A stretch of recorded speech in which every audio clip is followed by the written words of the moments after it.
Bem-vindos ao módulo 2 do nosso treinamento básico em planos de saúde. O conceito de saúde ele vai muito além de uma ausência de doença. O conceito de saúde ele precisa estar situado dentro de três parâmetros, basicamente: o bem-estar físico, mental e socioambiental. Então, é muito comum as pessoas pensarem que saúde é meramente a ausência de doença, mas na verdade, saúde é um bem-estar completo. E esse conteúdo foi estabelecido pela OMS e o nosso direito brasileiro ele internaliza essas questões, seja na legislação específica, a lei do SUS, a 8080, seja em incorporações de tratados internacionais que o Brasil é signatário. Então, importante para o registro, ao pensar em saúde, ao pensar no conceito de saúde, é importante se lembrar desse fato. Saúde não é a ausência de doença, e sim a integralidade do bem-estar físico, mental e social. Sempre que se estuda o direito da saúde, é importante partir do texto constitucional. O texto constitucional prevê, no artigo 196, que a saúde é direito de todos e dever do Estado, garantido mediante políticas sociais e econômicas que visem a redução do risco de doença e de outros agravos e ao acesso universal e igualitário às ações e serviços para sua promoção, proteção e recuperação.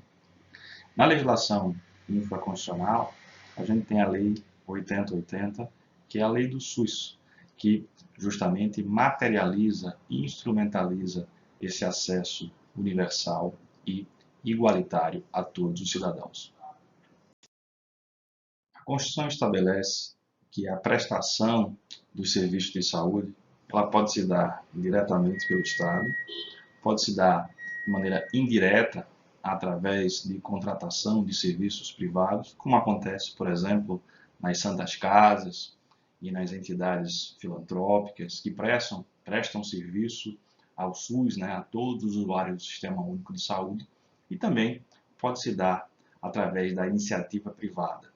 Dessa forma, a gente tem a possibilidade de ter três modos de prestação desses serviços de saúde. A primeira, digamos assim, originária pelo próprio SUS, de maneira direta, o serviço complementar, que é prestado de maneira indireta, por contratação de serviços mediante o Estado, União e municípios, de entidades de iniciativa privada, mas prestando o serviço para o SUS, e de maneira suplementar pela iniciativa privada.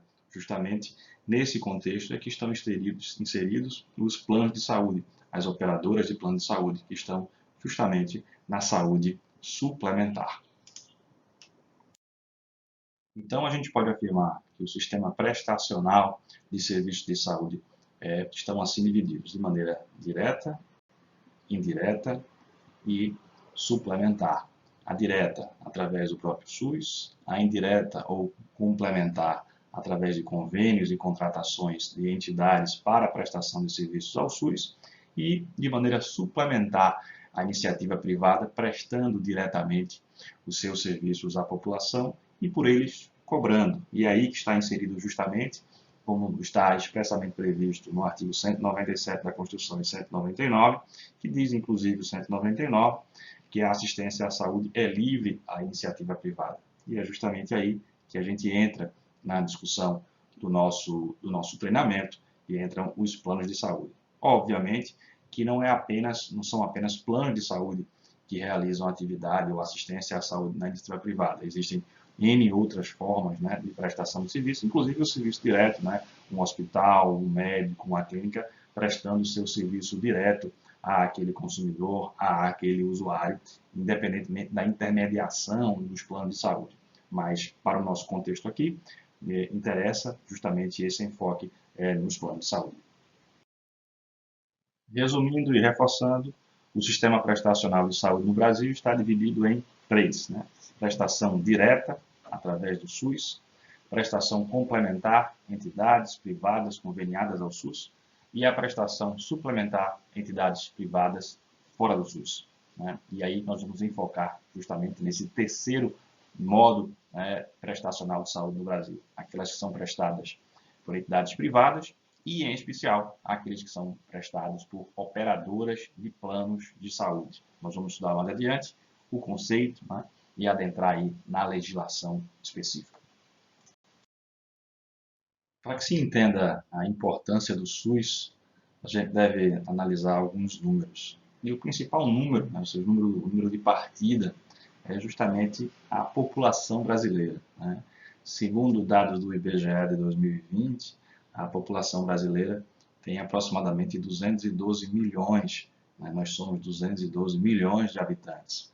E dentro desse universo, né, nós como vimos lá, né, no direito à saúde, no tocante aos usuários do SUS, somos todos nós. Todos somos usuários do SUS em potencial. Obviamente, aqueles que têm plano de saúde podem se socorrer justamente da saúde suplementar, mas pode acontecer de um procedimento ser negado, por ser uma cobertura contratual, alta complexidade, transplantes e alguma circunstância outra em que há a necessidade de se realizar esse tratamento no SUS. Então, ninguém pode se dizer que não é ou não é usuário do SUS ou não pode ter acesso. Uma situação bem interessante, importante nesse grande momento da história, né, a questão da vacinação. Então, as vacinas estão disponibilizadas unicamente no SUS.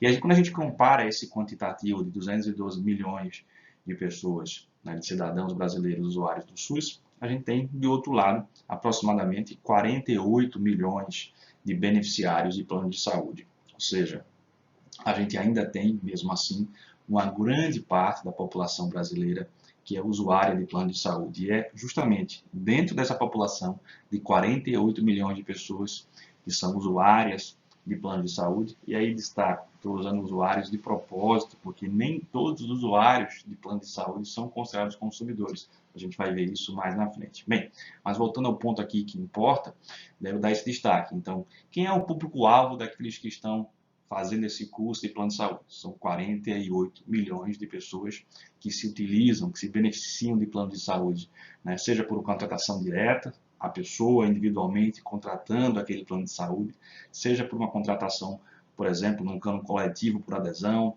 ele adere ali por conta de uma associação, porque ele é vinculado ao AB, uma associação de especialidade, né, de uma área, como odontólogo, um médico, contador, ou eventualmente ele está vinculado por meio de um contrato empresarial, né? Por exemplo, ele ao celebrar um contrato com uma empresa, né, com um contrato de trabalho, ele adere ali a um plano de saúde.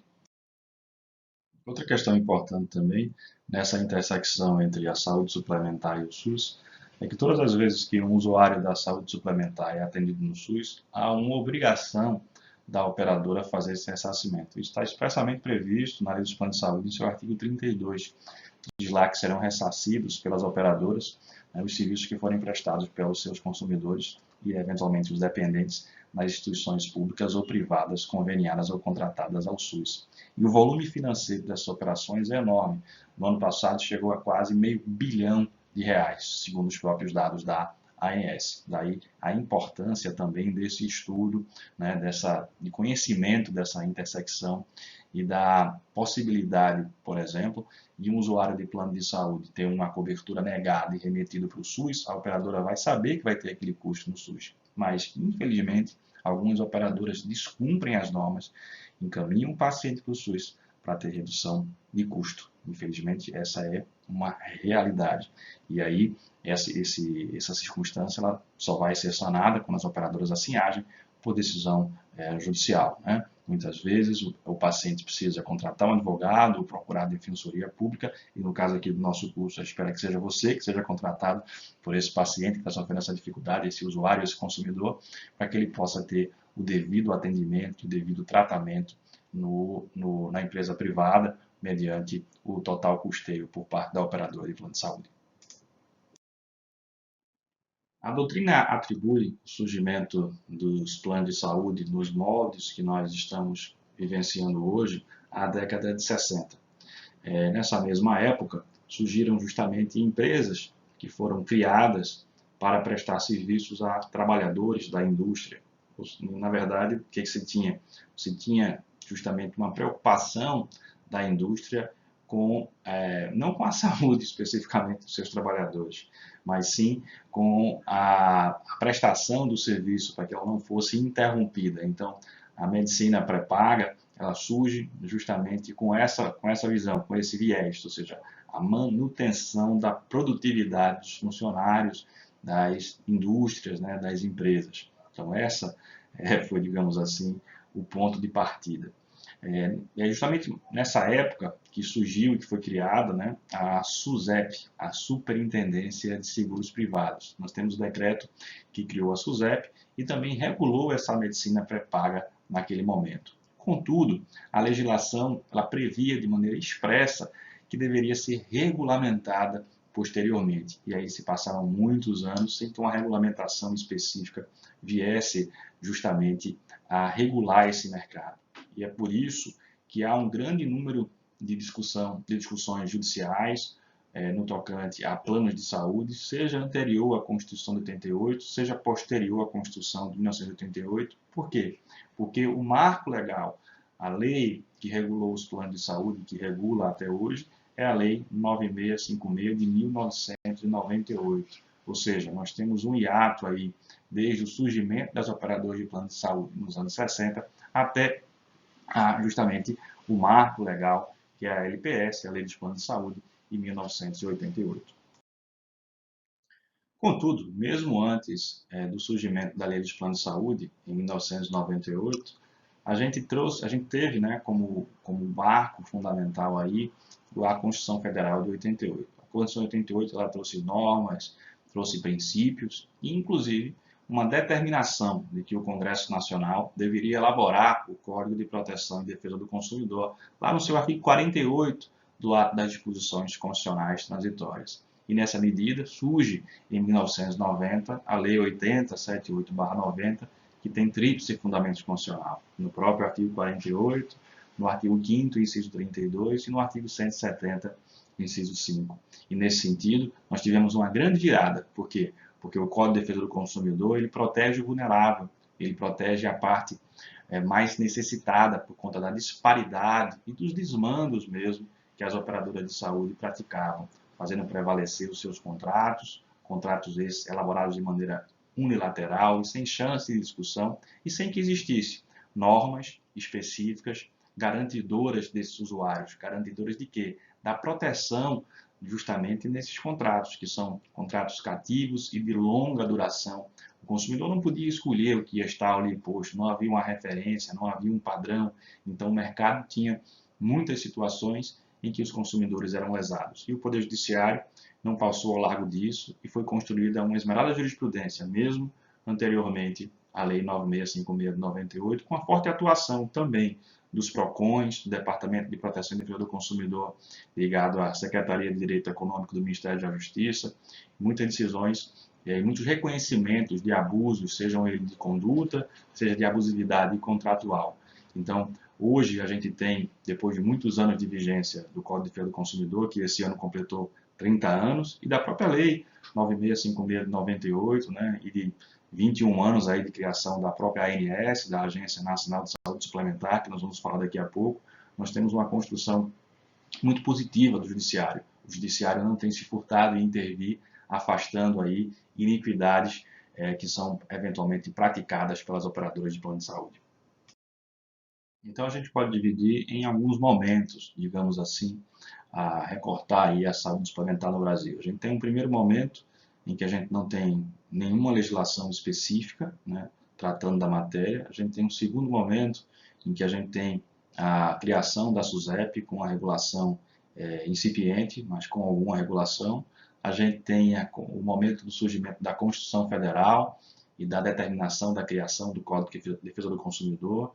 E aí, a partir do CDC, né, que é de 90 e que entrou em vigor em 91, até a criação das leis dos planos de saúde em 98, que entrou em vigor em 99. Então, a gente tem aí uma construção jurisprudencial de longos anos nesse período. E, posteriormente, a gente tem as decisões que vieram a partir do referencial da Lei 9656 de 98, inclusive, né, com decisões relevantes aí do Supremo Tribunal Federal no tocante à não retroatividade ou retroatividade, como a gente vai ver daqui a pouco, da Lei 9656 de 98, e também, posteriormente, né, a criação em 2000 da ANS, né, lá pela Lei 9961 de 2000. Então, esses são os marcos importantes, né?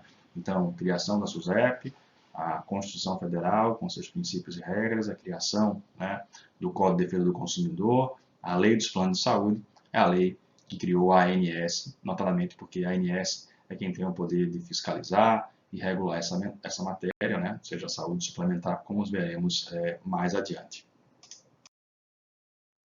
A Lei 9656 de 98, né, a chamada LPS, ou Lei dos Planos de Saúde, ela passa a regular, né, os planos de saúde, os planos privados de assistência à saúde, e foi fruto, né, de um projeto de lei do Senado, o projeto 93, do ano de 1993, que depois se transformou no projeto de lei da Câmara, lá, o 4425 de 94, e finalmente se tornou aí a Lei dos Planos de Saúde. Foi fruto aí de amplo debate legislativo, com vários substitutos, muitas discussões ao longo do tempo, e posteriormente foi modificada várias vezes por medida provisória. A gente vivenciou, quem militava já à época, vivenciou realmente um período muito difícil, porque foram 44 modificações por medidas provisórias, né, à época, né, porque a legislação vigente, a medida provisória a cada 30 dias tinha que ser renovada, e muitas vezes você era surpreendido com a alteração legislativa de um mês para o outro, depois do mês seguinte voltava o que era antes. Era realmente uma loucura, não só para os usuários, para os consumidores, mas também para as operadoras. Foi um momento difícil da história, que foi superado, e posteriormente, em 2000, houve a criação da agência, né, da ANS, a Agência Nacional de Saúde Suplementar, que passou aí a regular e fiscalizar a matéria. Mas antes disso, a gente teve o Conselho de Saúde Suplementar, e com suas normativas também, o que foi criado pela Lei 9656 de 98, regulamentando aí o setor nesse período.